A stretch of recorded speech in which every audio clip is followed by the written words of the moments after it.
तुम्ही पाहत आहात MCN न्यूज मराठी। प्रजापिता ब्रह्मकुमारी ईश्वरीय विश्वविद्यालय पावनधाम उमरेड यांच्या विश्वकल्याणी हॉलमध्ये गुरुपौर्णिमेचा कार्यक्रम 10 जुलैला दुपारी 1 वाजता आयोजित करण्यात आला होता। कार्यक्रमाच्या अध्यक्षा राजयोगिनी ब्रह्मकुमारी रेखा दीदी, प्रमुख पाहुणे राजयोगिनी नंदा दीदी, संचालिका भिवापूर सेवा केंद्र, राजयोगिनी ज्योती दीदी, संचालिका कुही सेवा केंद्र, राजयोगिनी मेघा दीदी, नागभीड सेवा केंद्र, ब्रह्मकुमार अशोक भाई व इतर पाहुणे उपस्थित होते। कार्यक्रमाची सुरुवात विश्वगुरु शिवबाबा व ब्रह्मबाबा यांच्या प्रतिमेच्या पूजनाने व दीपप्रज्वलन करून करण्यात आली। उपस्थित पाहुण्यांचे पुष्पगुच्छ देऊन स्वागत करण्यात आले। कार्यक्रमाच्या अध्यक्षा रेखा दीदी यांनी गुरुचे महत्त्व सांगितले।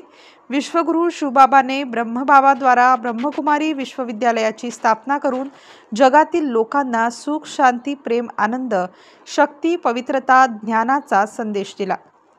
त्यामुळे अनेकांचे जीवन सुखी होत आहे, जगात शांती निर्माण होत आहे। राजयोगचा अभ्यास करून सर्वांनी आपले जीवन आनंदी बनवावे असा संदेश दिला।